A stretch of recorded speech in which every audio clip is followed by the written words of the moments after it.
हरे कृष्ण, राधे राधे। 11वां अध्याय, दश गात्र विधान। गरुण जी बोले, हे केशव, आप दश गात्र की विधि के संबंध में बताइए। इसके करने से कौन सा पुण्य प्राप्त होता है और पुत्र के अभाव में इसको किसे करना चाहिए। श्री भगवान बोले, हे तारक्ष, अब मैं दश गात्र विधि को तुमसे कहता हूँ, जिसको करने से सतपुत्र पितृ ऋण से मुक्त हो जाता है। पुत्र पिता के मरने पर शोक का परित्याग करके धैर्य धारण करके सात्विक भाव से समन्वित होकर पिता का पिंडदान आदि कर्म करे। उसे अश्रुपात नहीं करना चाहिए, क्योंकि बांधवों के द्वारा किए गए अश्रुपात और श्लेष्मपात को विवश होकर पिता रूपी प्रेत पान करता है। इसलिए इस समय निरर्थक शोक करके रोना नहीं चाहिए। यदि मनुष्य हजारों वर्ष रात दिन शोक करता रहे तो भी मृत प्राणी कहीं भी दिखाई नहीं पड़ सकता।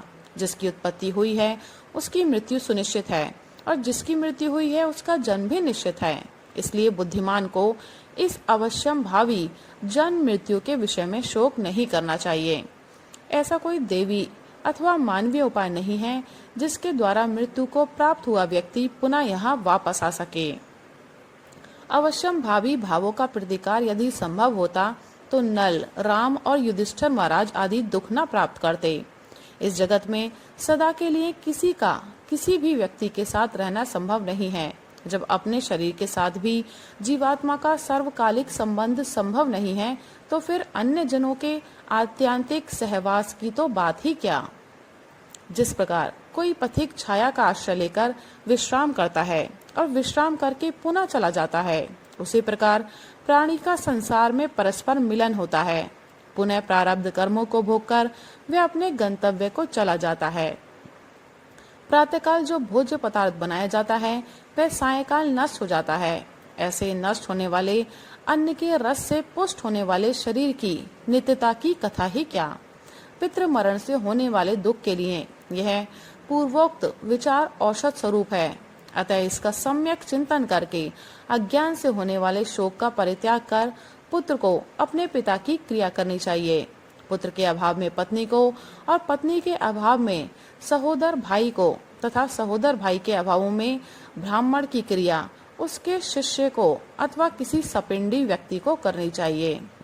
हे गरुण, पुत्रहीन व्यक्ति के मरने पर उसके बड़े अथवा छोटे भाई के पुत्रों या पौत्रों के द्वारा दश गात्र आदि कार्य कराने चाहिए।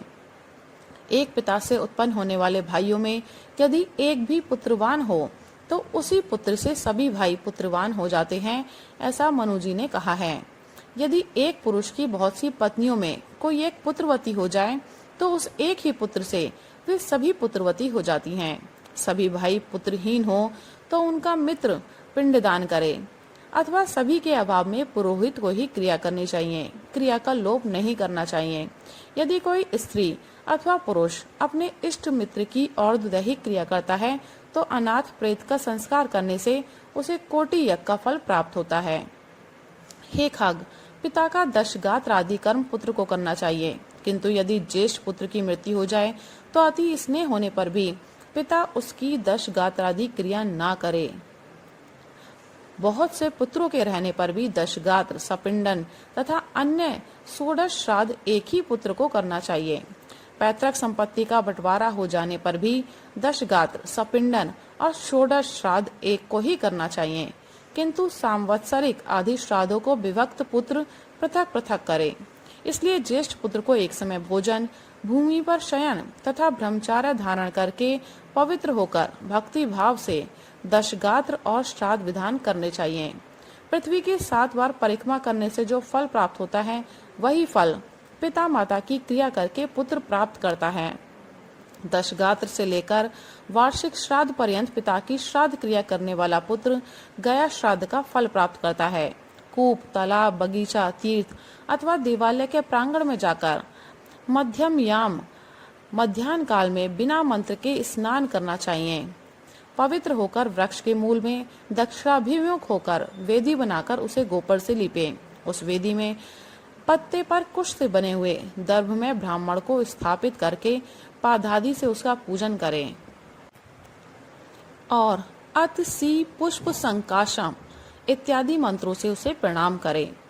इसके पश्चात उसके आगे पिंड प्रदान करने के लिए कुश का आसन रखकर उसके ऊपर नाम गोत्र का उच्चारण करते हुए पके हुए चावल अथवा जौ की पीठी आटे से बने हुए पिंड को प्रदान करना चाहिए। उशीर, खस, चंदन और भृंगराज का पुष्प निवेदित करें। धूप दीप नैवेद्य, मुखवास, तांबूल पान तथा दक्षिणा समर्पित करें। तदनंतर काकान, दूध और जल से परिपूर्ण पात्र तथा वर्धमान जलांजलि प्रदान करते हुए ये कहें कि अमुक नाम के प्रेत के लिए मेरे द्वारा प्रदत्त यह पिंड आदि सामग्री प्राप्त हो। अन्न, वस्त्र, जल, द्रव्य अथवा अन्य जो भी वस्तु प्रेत शब्द का उच्चारण करके मृत प्राणी को दी जाती है, उससे उसे अनंत फल प्राप्त होता है। इसलिए प्रथम दिन से लेकर सपिंडीकरण के पूर्व स्त्री और पुरुष दोनों के लिए प्रेत शब्द का उच्चारण करना चाहिए। पहले दिन विधि पूर्वक जिस अन्न का पिंड दिया जाता है, उसी अन्न से विधि पूर्वक 9 दिन तक पिंडदान करना चाहिए। 9वें दिन सभी सपिंडी जनों को मृत प्राणी के स्वर्ग की कामना से तेलाभ्यंगम करना चाहिए और घर के बाहर स्नान करके दूब एवं लाजा लेकर स्त्रियों को आगे करके मृत प्राणी के घर जाकर उससे कहें कि दूर्वा के समान आपकी कुल की वृद्धि हो तथा लावा के समान आपका कुल विकसित हो। ऐसा कह करके दूर्वा समन्वित लावा को उसके घर में चारों ओर बिखेर दें।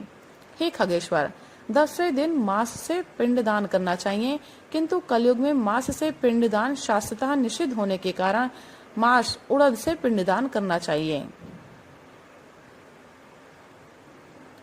10वें दिन छौर कर्म।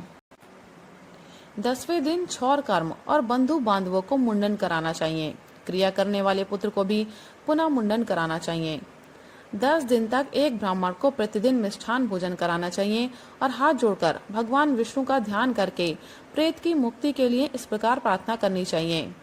अतिसी के फूल के समान कांति वाले पीत वस्त्र धारण करने वाले अच्युत भगवान गोविंद को जो प्रणाम करते हैं, उन्हें कोई भय नहीं होता। हे आदि अंत से रहित शंख, चक्र और गदा धारण करने वाले अविनाशी तथा कमल के समान नेत्र वाले देव विष्णु, आप प्रेत को मोक्ष प्रदान करने वाले हों। इस प्रकार पितृदिन श्राद्ध के अंत में यह प्रार्थना मंत्र पढ़ना चाहिए। तदनंतर स्नान करके घर जाकर गोग्रास देने के उपरांत भोजन करना चाहिए। राधे राधे, हरे कृष्ण।